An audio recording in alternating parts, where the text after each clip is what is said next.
Hey guys, it's Tiny Tom Logan back with another video for you, and today we're going to be taking a look at the Asus GTX970 Turbo. It's quite strange to see an Asus graphics card in white and red, which is just so happens to be my favourite colours at the moment. All will be revealed shortly anyway.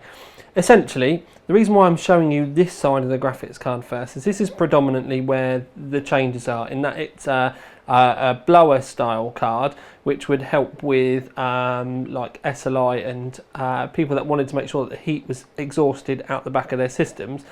But the other thing about this card, which is quite unique, is if we flip it over, you can see that we have an intake for the cooler on the back of the card as well.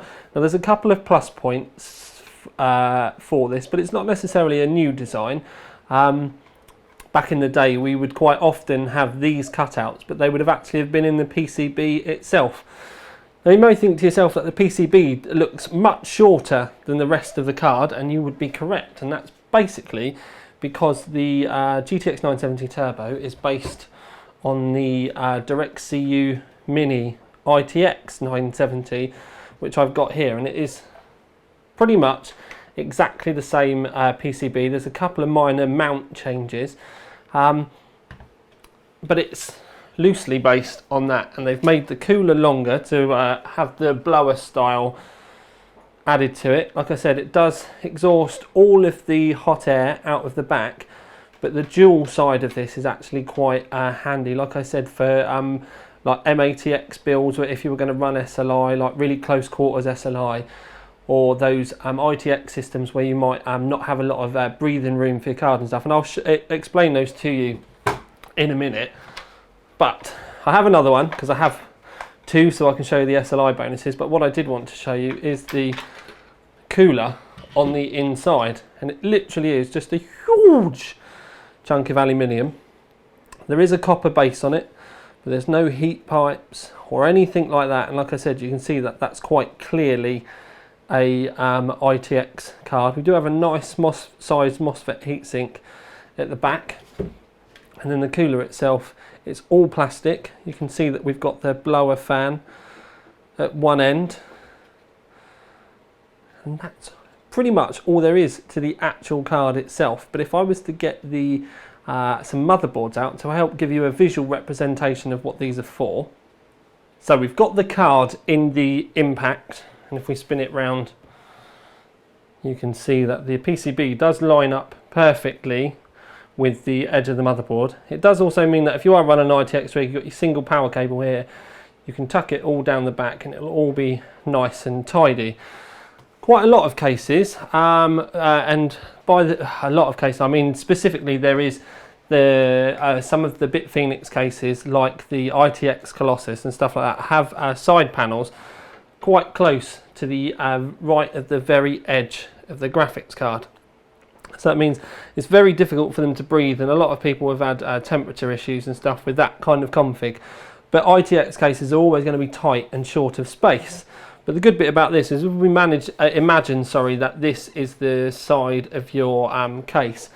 When you spin it round, you can see that we've still got the intake on the other side, so you're still going to be able to get airflow through. Now, in an open air environment or in a normal decent sized case, the graphics card would be at 74 degrees, absolute max, chat. That's if you leave it forever and it's, do you know what I mean, it's in a normal kind of case environment. If you were to put it into a tight single airflow side environment like that, in, for argument's sake, like a one of the BitPhoenix cases, I actually did it by quite literally doing what we've did here and put a box right up against it to simulate it.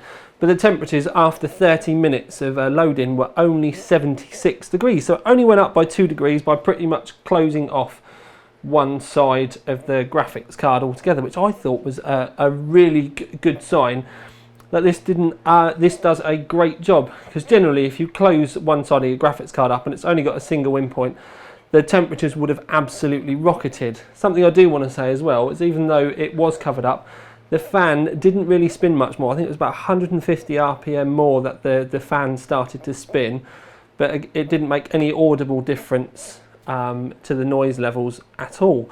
But this is obviously the ITX side. There is another way that this can work really, really well. So M80X SLI. Generally, M80X SLI with air-cooled cards is a very noisy environment because the cards can't breathe because there's no gap down the middle, and things can get very warm and very noisy very quickly. Generally, especially with M80X, you would this would be if you wanted quiet performance, this would instantly have to be a water-cooled situation.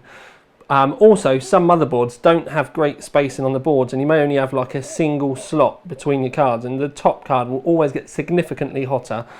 In this environment, with the cards running like this, we did the temperatures that we got. The lower card, because obviously it's got the bigger opening, it was at 77 degrees, but obviously the top card is going to be fighting for air from the other card, but also it's going to be getting heated up by this PCB here. But even then, the top card, after being stressed in Unigen like we do with all of our temperature testing, was only at 80 degrees. The fan speed had increased a little bit, obviously because the temperatures had gone up, but it wasn't screaming, it was still very, very quiet and under control.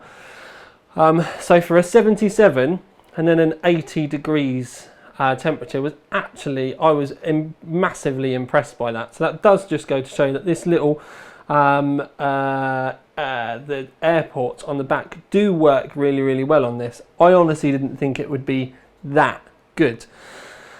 Excuse me, having a bit of trouble with my asthma today in case you're moaning about my breathing.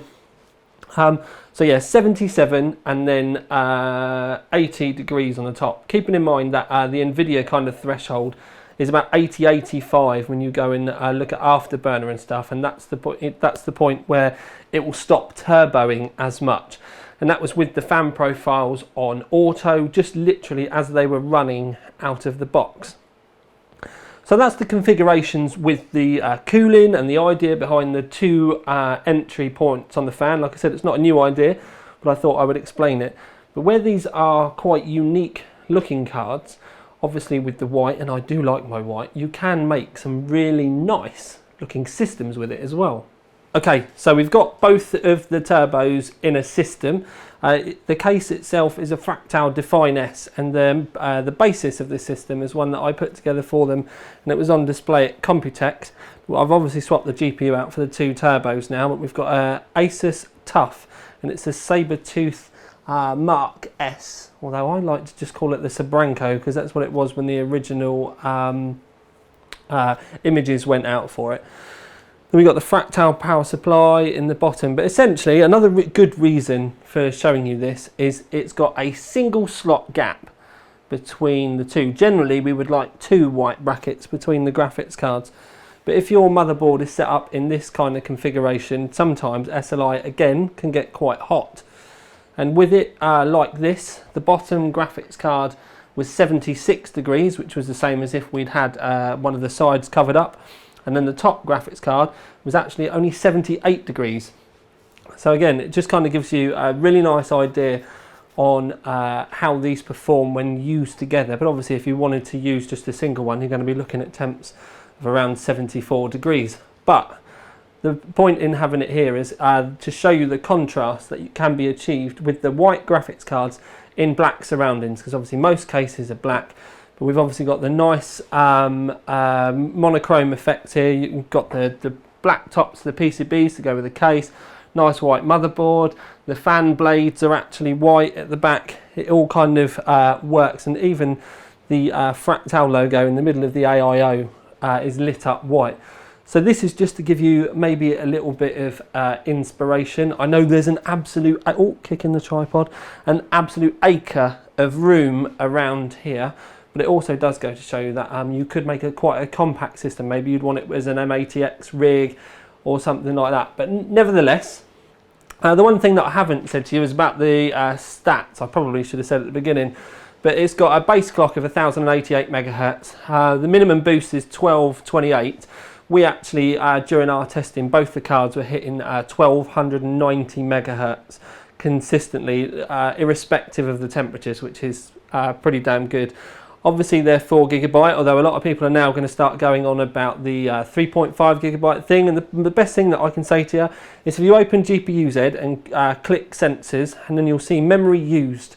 If you keep clicking it, you'll see that eventually it will go to max. If you keep the maximum memory below 3.5GB in your games, you'll never run into any problems. Although a lot of games do use that 500 meg extra really well in the drivers now, and you generally don't get too many problems. But it's not the big thing that a lot of people kind of made it out to be. But we'll say 3.5GB. But anyway, also these are available at overclockers for 250 quid, 24999, or was it 24995? I can never remember, and I have only just looked. But if you're looking for something different and you're looking for a white graphics card and you're not a millionaire, this could be right up your street. 970 power with nice white slick Asus looks. And let's face it, with a little bit of red on it as well, it looks the absolute gonads. But with this rather short Tiny Tom Logan video, this is again Tiny Tom Logan with another video for you, out.